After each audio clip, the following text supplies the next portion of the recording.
Hello, good evening to you and welcome to News 360. We are live from the News Hub here at Adisawe, Kanda this evening. I'm Natalie Fort. And my name is Isamoni. Stay tuned as we bring you the headlines for tonight. News 360 Headlines is brought to you by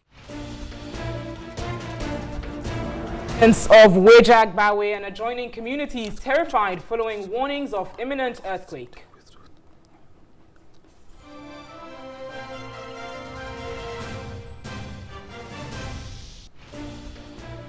As Ghana joins the rest of the world to mark World Autism Day, we throw the spotlight on some persons living with autism. Also ahead this evening, police at Sege arrest 6 persons, including 2 females accused of terrorizing residents in the Adar West district.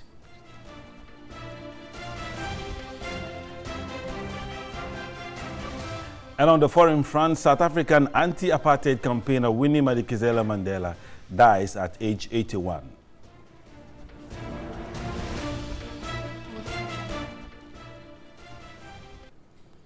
Stay with us because we've got the details of these stories for you, including news from the world of sports, business and entertainment. We're streaming live all across the world on 3news.com and TV3 Ghana on Facebook. Let's get started with our very first story this evening. Now, many children in Ghana with autism never get the opportunity to discover their talent or be anything than dependent children who never grow old. But the story of Jordan Papa Hazel is different. Wendy Laye spent time with 13-year-old Jordan, who has love for technology and is an ardent sports fan. Jordan is the second of 2 boys. Meeting Jordan for the first time without any interaction, you see a usual 13-year-old who is fascinated by gadgets and games. Manchester United. He is also a sports fanatic, and his favorite team is Manchester United. But he is not your usual 13-year-old. Jordan is on the autism spectrum disorder. Jordan has been on the autism spectrum disorder since age 1.5. Though 13, his intellectual prowess is that of a 7-year-old. His age qualifies him to be in JHS 1. He can only do the work of a Class 2 pupil. Jordan was born with no immediate neonatal or infantile challenges and was doing well until he turned 1. He went to school once, came back, and then we realized that he has had chickenpox. After the chickenpox, everything was gone. So it was after the chickenpox that he became autistic. And we can't end over there and the children they did but He lost his speech after the pox. It has taken a lot of family time and dedication to have Jordan do better than other children on the autism spectrum disorder. How old are you? I am 30 years old. The name of your school? New Horizon. What's your father's name? Fande. Family love and support has birthed a talent his 48-year-old father is so proud to share. He's very innovative. He's the type who wouldn't spoil anything. But this did not come easy. Jordan lost his mother 3 years ago. The breast was operated, taken off. He survived for 8 years. But after 8 years, the right one also had it. And that took her away. His family's dedication has paid off. Jordan shows there's hope for children with autism. After handing over my phone to him, he went straight to his favorite songs on YouTube.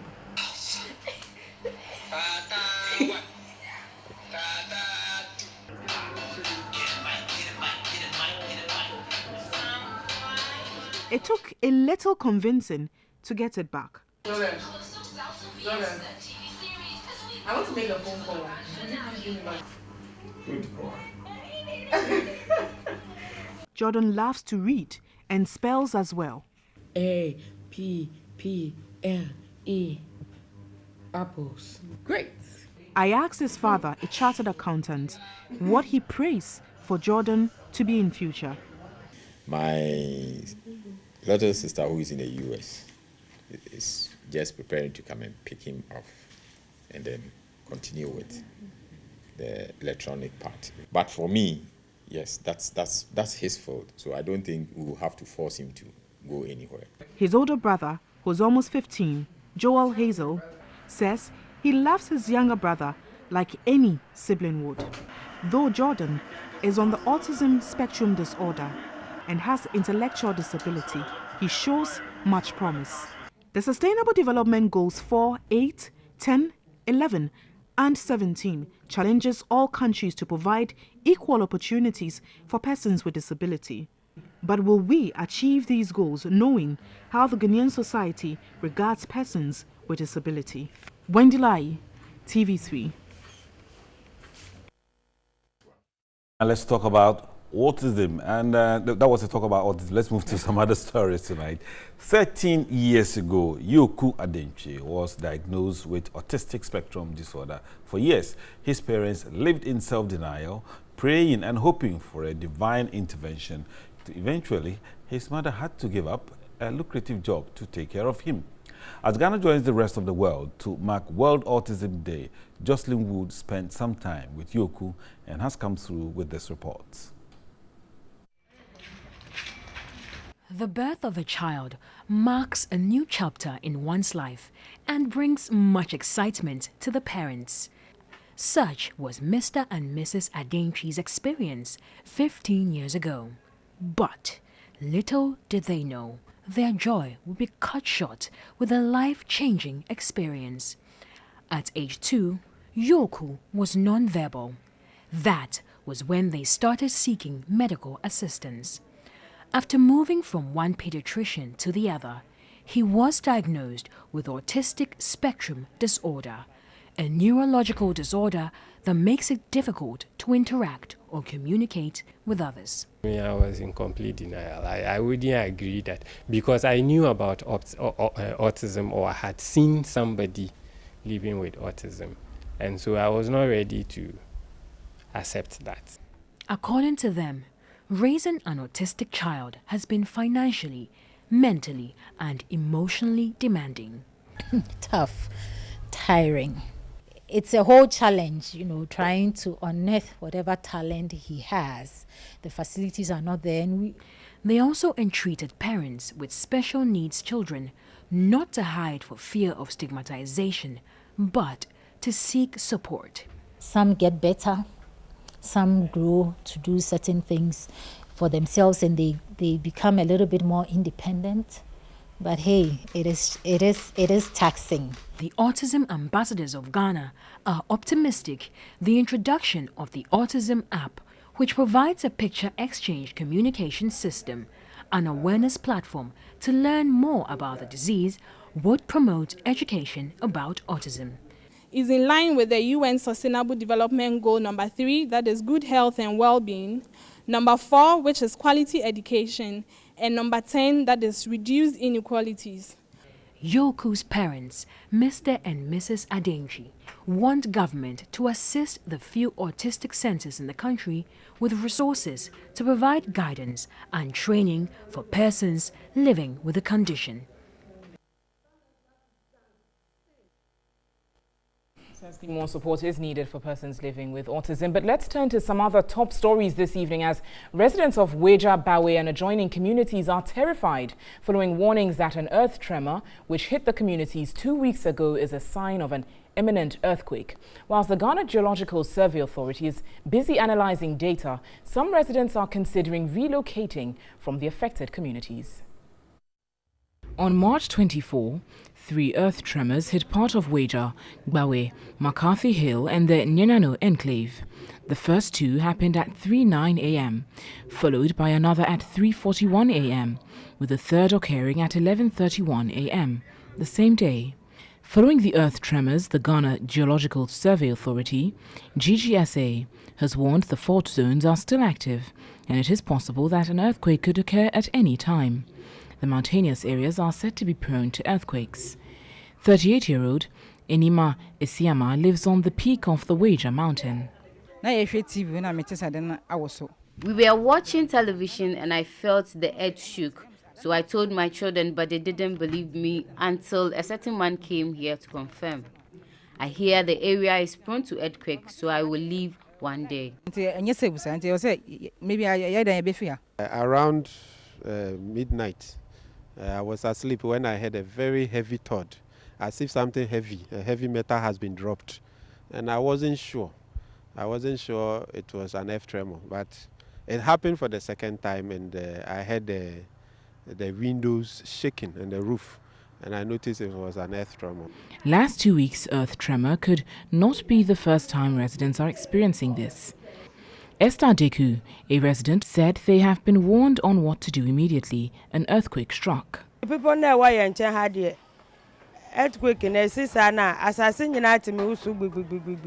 We are surrounded by mountains all over, and because of this, anytime there is an earthquake, they advise us to get out into the open space on the park. Ibrahim Abubakar is also contemplating moving his family out. The way the earthquake, it shoot like a bomb, like something. Even my children and my wife all are running away. What about me too? Ghana's severest earthquake was on June 22, 1939, with a magnitude of 6.4. Gbawe was in the news again 28 years ago with 2 earthquakes, the first measuring 3.1 in magnitude and 10 kilometers in depth, occurring at 11:43 a.m. on April 14, 1990, 4.2 kilometers from the town, while the second was measured at 2.7 in magnitude and 10 kilometers in depth, occurred at 1:34 a.m. on February 12, 1990, 1.2 kilometers from the community.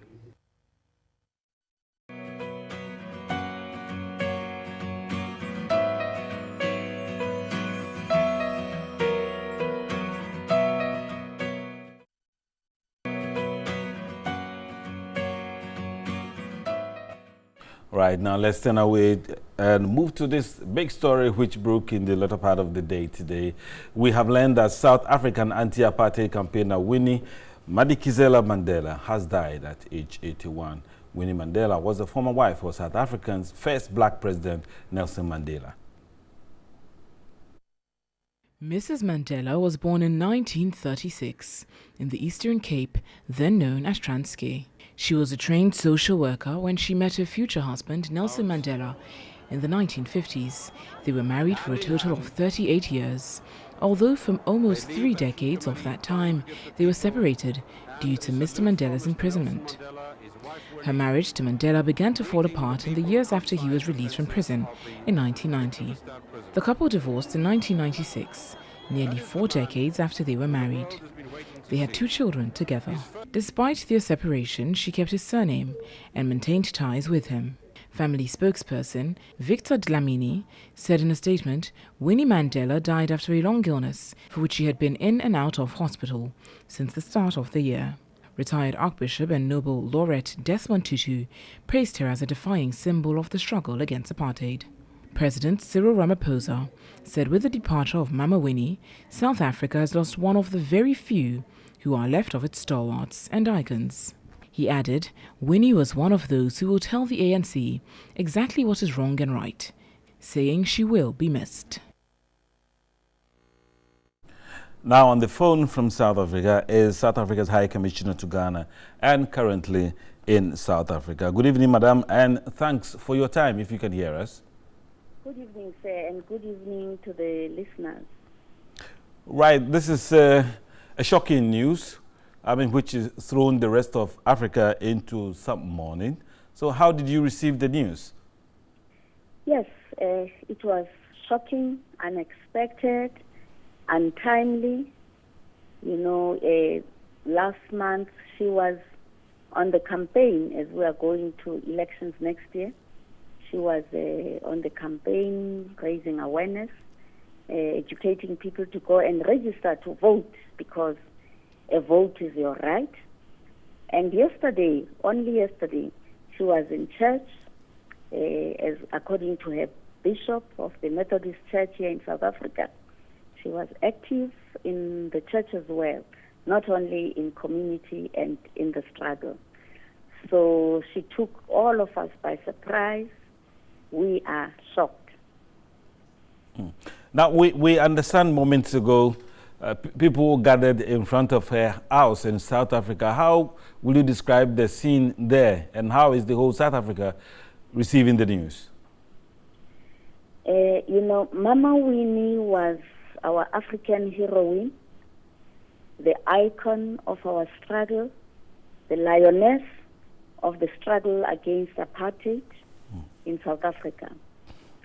She fought against the greatest bastion of oppression and exploitation, apartheid, and she conquered in the end.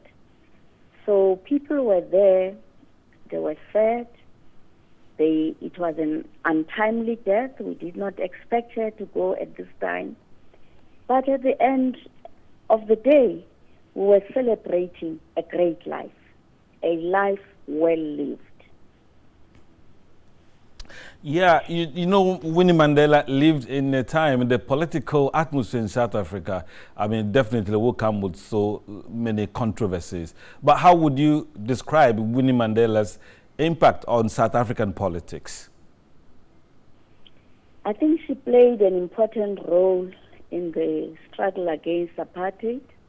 When Nelson Mandela and all our leaders were incarcerated in Robben Island, she kept the flame of liberation alive.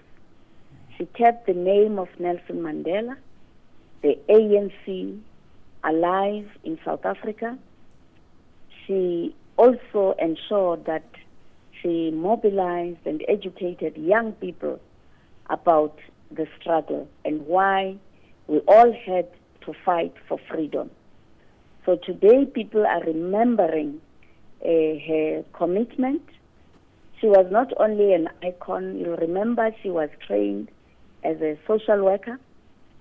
She was very committed to people's problems. She was always concerned about widows, about young people. She was always there among them. Whether they had a problem, they needed a scholarship to go to school, to go to university, she was always there to assist them. Whether women who were abused had a problem in the family, she would always go out of her way to make sure that she assists. And she was also very caring for children. She was involved also in the women's movement in South Africa. She was elected the president of the ANC Women's League, and she led the women for many years and became a member of parliament in 1994 until today. So her legacy will always be remembered, and her contribution will be missed by many in South Africa. Right, our thoughts are with you and the entire family in South Africa. And as they say, Lala Ingotolo Mama Winnie Mandela in South Africa. Well, that was Lula Shingwana, South Africa's High Commissioner to Ghana, currently in South Africa, talking to us about the death of Winnie Mandela. Now here's a profile of South African anti-apartheid campaigner Winnie Mandela up next on your screens. Nomzamo Winifred Zaniwe Madikizela, commonly known as Winnie Mandela, was born on 26 December 1936. She was a South African anti-apartheid activist and politician and held several government positions, including Deputy Minister of Arts, Culture, Science and Technology. A member of the African National Congress, ANC party, she served on the ANC's National Executive Committee and headed its Women's League. In 1963, Mandela was imprisoned. Following the Rivonia trial, Winnie Mandela became his public face during the 27 years of his imprisonment. She was arrested and detained by state security services on various occasions and spent several months in solitary confinement. In the 1980s, Madikizela Mandela endorsed violent actions, including necklacing to advance the anti-apartheid cause. Nelson Mandela was released from prison in 1990. The couple separated in 1992, although remained married until the divorce was finalized in March 1996. As a senior ANC figure, she took part in the post-apartheid ANC government, although she was dismissed from her post amid allegations of corruption. She temporarily retreated from active political involvement, although returned several years later. A controversial figure, Winnie Mandela retained a level of popular support with the ANC and was known to her supporters as the mother of the nation.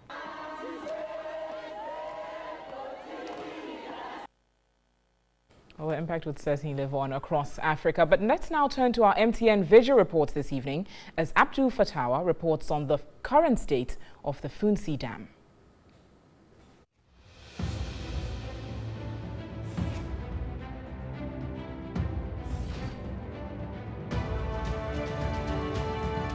This is the only dam available in Funsi.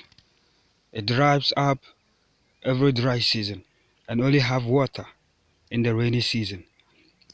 This is the land area of the dam. As you can see, all this part is part of the land area. But right now, there's no water. Currently, it is used for only molding purposes and animal use. It cannot be used for any construction work or irrigation. This is it. It dries up. The crocodiles that were here are no more there. There are no fishes. And it is left with only the mud. And these are the only few gardens constructed behind the dam. Because there's no more water, the crops are all off as part of government's one village, one dam policy. We ask that the government should come to the aid of the people of Funsi. Reporting from Funsi, Abdul Fattah Babu. And all right, you can also send your video report via WhatsApp 0551 433 044. Certainly, so you can do that. And you're watching News 360 from the News Hub at Disa Weekend. We've got some more news for you and some news from the world of business shortly. Stay with us.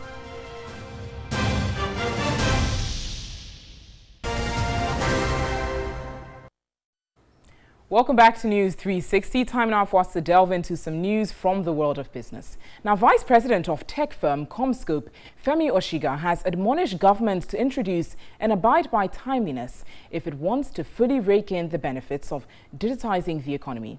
He says that there is still more work to be done to transition the country away from cash. The UN-based Better Than Cash Alliance released a report documenting Ghana's progress in creating an economy where everyone can pay and get paid digitally instead of cash. The results show Ghana has made significant gains, including almost 100% of government payments to people and payments within the government now being processed digitally. The findings also reveal the opportunities for providing more choice to customers. Vice President in charge of sales at Comscope, Femi Oshiga, said the government of Ghana must be commended for its decision to digitize the economy. He, however, called for the right infrastructure to be put in place to support the long-term agenda of digitization. Primarily favorable regulation, right? I mean, we want to see our network operators do well and invest in more and more technology and increase adoption rates. When you have the technology available, everything follows. Then you can really talk about paperless and everything follows, right? That's been going quite well in Ghana. We can't say that of all the countries in Africa. We'd like to see more of that. But once the network operators have the scale, they have a favorable regulation, they have a long-term outlook, they can invest in these technologies, they feel that their returns, however long it may take, are secure over time. Femi Oshiga further indicated that it is not enough to have a digital agenda without well laid out timelines. Africa is very interesting, right? Because there's quick adoption of technology. Yes, there is a challenge in terms of revenues, and it's so we have to find ways of doing things cheaper or more effectively. But Africa is certainly a very interesting continent for us. The data also predicts that if the government continues to make progress, savings could reach over 250 million cedis, equivalent to nearly $60 million each year, which may result in more than 1 billion cedis, equivalent to $230 million by 2020. The Chief Executive Officer of the Millennium Development Authority, MIDA, Martin Eson Benjamin, has rejected suggestions that the implemented ECG tariff reduction will affect the final stages of the ECG concession. The ECG from April 1 is expected to implement a 10 to 30% reduction in tariffs as directed by the PURC. He spoke with my colleague Grace Hamwasari. I don't doubt the fact that they were able to factor in the lower tariffs into their thinking. That is where we want to go. And therefore, you come to a country, you meet a policy, PURC brought it in, they wins a little bit. I mean, obviously, you will wins. But at the end of the day, you still would want to see how you can reduce costs, improve the operations of ECG, and even probably bring tariffs down further. So it's a process that we've embarked on. Initially, you say, oh, the foreigner is coming, why have you reduced your tariff? It will make him, why are you pleading for him? Why are you not saying Ghanaians are going to benefit? But why is everybody looking at the negative side of something that is done for the common good? I mean, we're doing this for Ghana. The government and his team have sat together and said, tariffs must go down. Why is Ivory Coast's tariff maybe lower than ours? Why? So therefore, we want to measure ourselves. We want to be competitive. To be competitive, tariffs must go down. Stay in the energy sector, as the Association of Ghana Industries, AGI, has commended government for being bold in reducing electricity tariffs across industry. Vice President of AGI, Humphrey Ayim Dake, noted the direction by government is positive and a boost to the country's attempts to industrialize. In 2017, the Association of Ghana Industries Business Barometer report called the high cost of electricity as a major impediment to the growth of businesses. AGI noted the reduction in electricity tariffs will go a long way in reducing cost of producing. This, the Vice President of the association indicated, is a good start in making Ghanaian industries competitive. That is another major boost in the sector of industrialization. Our cost item in production, it's utility and power has been very significant in this issue. We all know the issue of the era of doomsaw and to date, so it's quite exciting to see government being very bold to reduce utility pricing to the said level that it has done. Humphrey Ayim Dake indicated the imbalance in utility tariffs need to be addressed. He suggested the removal of all subsidies on residential consumption being borne by industry in subsequent tariff adjustments. The imbalance, it's a matter of time. You got to give government a little space. Such issues are not done overnight, and therefore the direction of government is positive, and the Association of Ghana and members of industry and the business community welcome the initiative of government in reducing the utility tariffs. Still in some more business news on a more global front, China has imposed tariffs of up to 25% on 128 U.S. imports, including pork and wine, after U.S. President Donald Trump raised duties on foreign steel and aluminium imports in March. The tariffs affecting some $3 billion, equivalent to 2.1 billion euros of imports, kick in on Monday. Beijing said the move was to safeguard China's interest and balance losses caused by new U.S. tariffs. China had previously said it did not want a trade war, but would not sit by if its economy was hurt. President Trump, however, has insisted that trade wars are good and that it should be easy for the United States to win one. U.S. authorities have already announced plans for further targeted tariffs for tens of billions of dollars of Chinese imports.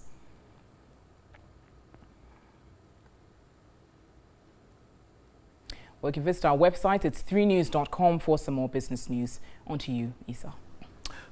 Thank you, Natalie. Let's move to crime control. The police at Sege have arrested 6 persons, including 2 females, who have been terrorizing residents in the Adan West district. The suspects were apprehended at Sege, Ajimankope, Bonikope, Koluedo in a dawn operation. Items retrieved include 2 motorbikes, washing powder, desktop computers, and crates of eggs. According to the police, the suspects used the female colleagues as bait to lure their prey into alleged amorous relationship and eventually rob them of their possession. The Adan West District Police Commander, ASP George Abuaje, said the ringleader and notorious criminal, Evans Idiama, known as Aka, is connected to several criminal cases reported to the station and has over the years terrorized residents. Anytime that he does his operation, it's hardly before we can get him. I had a tip-off that he's hiding out in a certain community called Koledo. So this morning around 4:30, I organized my men and we moved to the area and we were able to get him. The district chief executive of Adan West, Ajote Lawe Akrofi, called on residents to assist the police to fight crime. These people operate in their various houses. The landlords know them. Because if you are a landlord and you think you do not know them, they come to rent a room from you. One person comes to rent a room, before you are aware, about 7 people are in that room. That is a recipe for disaster. That is something that should warn you that these people are criminals. Now let's turn to some stories with regards to Easter as we round up the season. Some residents in Accra took advantage of the Easter Monday holiday to make merry at the beach as they climax the Easter holidays. Kwabanaidu Jemfi reports strict safety measures were in place to protect revelers. There are 3 major days on the beach calendar here in Ghana. That is 6th March, 1st July, and today, Easter Monday. And of course, it's expected that there will be a lot of fun activities right here at the various beaches. But what safety measures are there to protect revelers? This is a holistic report to look at activities at the various beaches on Easter Monday. Easter Monday is the biggest amongst the 3 holidays on the beach calendar. Watching many troop into the La Pleasure Beach Resort brings one thing to mind: a time for family and friends to reconnect. I came with my wife and my kids, the entire family and my loved ones, and we're just having a good time, sightseeing, having an opportunity to horse ride and to do a few things, just to feel happy and enjoy the times and the season. Nothing really, just to come and stay here, a family day, since today is a holiday. Clearly, not everyone you see is here to swim, but for the many who have that intention, the likes of Mami Esi have made available swimsuit for purchase, a business which I was told is gradually crippling. Years back, customers hardly asked for reduction on the prices, but that is not the case anymore. Other businesses here are also hoping to cash in by the end of the season. This palm wine seller is expecting to cash in much more than the previous days. Usually on Easter Mondays, I'm able to sell about 7 barrels, but these days it's not like that anymore. I'm expecting to sell all these by close of day. For the first time at the beach, I saw these hiring cart competing with the horse hiring business. For this woman, making 500 cedis yesterday is an indication the day would be much better. I'm expecting something like 1,000, but since we came, no business. The holiday, I think, is a lot of children, so the business is low. On Good Friday, it was reported 3 people drowned at Tawala Beach Resort, and this brings to bear the need for proper safety measures at the country's beaches. The La Pleasure Beach Resort has for many years not recorded any casualty. Since we operate in La, we are under the La District Command, so we have a personnel among us. Then we have the plainclothes security, that's the CID. They're also with us. Aside of that, we have our internal security, which is the La Beach Front Security. They're also working with us. The last but not the least is the CTU, the Counter-Terrorism Unit of the Ghana Police Service. With all these business and human activities ongoing, it appears sanitation was better managed compared to previous years. Kwabna Edu Jemfi, TV3. And now the Boku Naba, the overlord of Boku traditional area, Asigri Abugrago Azoka II, has called on government to urgently declare Boku conflict as ended. The Boku Naba made this appeal at the 14th annual celebration of the Kula Festival at Kulungungu in the Pusika district of the Upper East region. Zekula literally means togetherness. It is an annual homecoming for the entire Bisa-speaking people, both in Ghana and outside. The festival aims at bringing all Bisas together to promote their educational, cultural and social standards.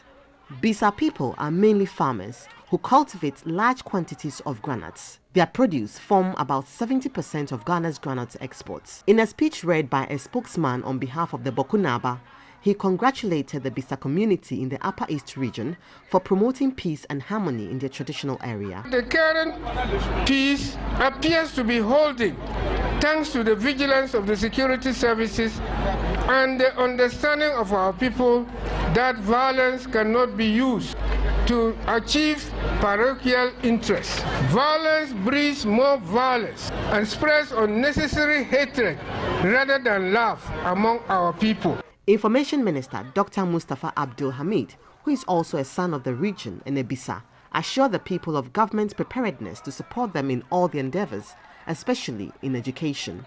You will be giving seedlings and fertilizer and other farm inputs at half the price. Please take part in the household registry that is going on now.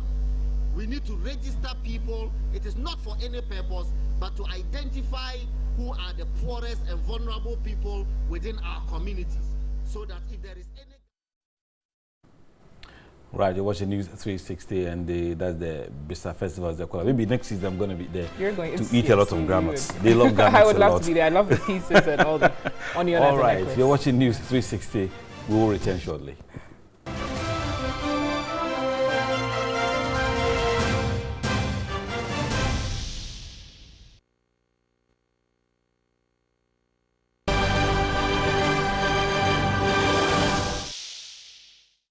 Welcome back to News 360. We brought you news on South Africa, but here's a wrap of some other foreign stories this evening. Israel has cancelled plans to deport migrants en masse to Africa after reaching a deal with the United Nations Refugee Agency. More than 16,000 asylum seekers will instead be resettled in unspecified Western countries, Prime Minister Benjamin Netanyahu's office said.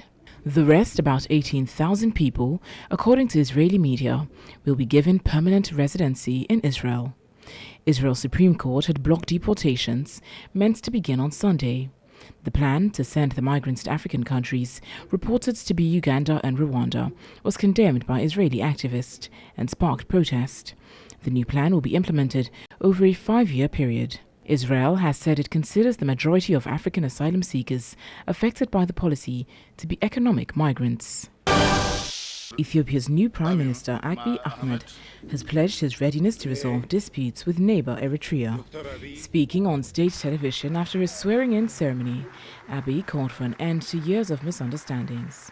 The two countries have had poor relations since a 2-year border war, which claimed 70,000 lives. Abiy, who was chosen to lead the ruling coalition after the unexpected resignation of Prime Minister Haile Mariam Desalegn in February, said the country was ready to resolve differences between the two peoples, who are not only intertwined in interest, but also in blood. You're watching News 360. Next is some entertainment news.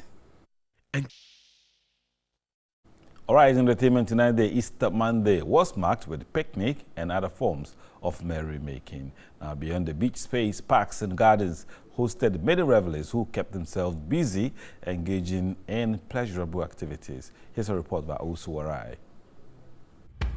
The beaches are usually the place to be on holidays, but for many holiday makers, it is refreshing to hang out in places other than the beach.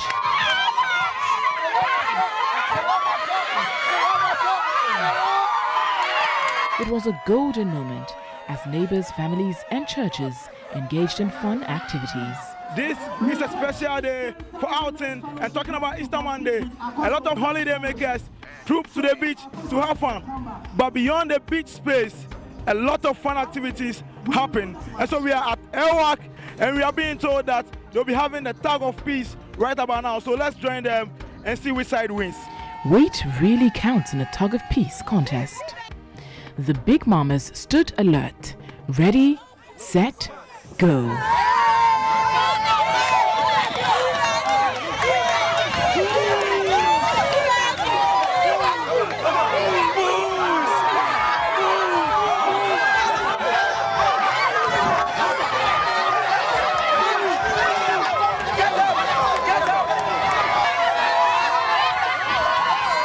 That was a disappointing knockout. And this flower, look, potholes here. Why? No. Let's do it again. To the fun seekers, engaging in pleasurable activities refreshes them. We have the time to meet new people, get to know new friends, chat, have fun, and at the end of the day, it's fulfilling. Always when you are to yourself, it's not good. It's good to socialize, it's good to know more people. In something like this in the garden, in a cool, serene place, I think is very interesting. And I encourage people to do that more often. And the PlayStation contest proved quite fascinating.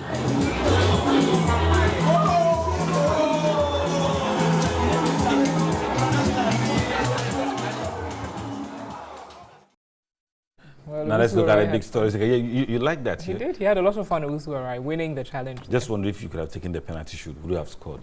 I don't have a good history of penalty shootouts. All right, let's look at the top stories for tonight. Residents of Weja, Gbawe and adjoining communities are terrified following warnings of imminent earthquake. Also, as Ghana joins the rest of the world to mark World Autism Day, we threw the spotlight on some persons living with autism.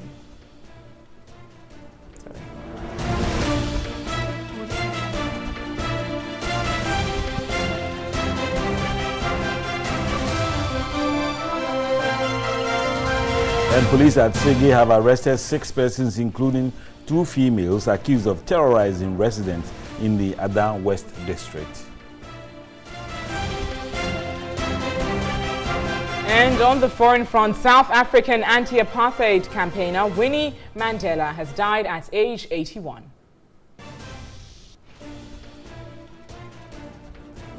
Right, that's it for this edition of News 360. My name is Issa Moni. And I'm Natalie Forts. There's more news on our website. It's 3news.com. As always, news at 10 will simulcast on our sister station. That's 3FM 92.7. Next is Sadia. Have a lovely evening.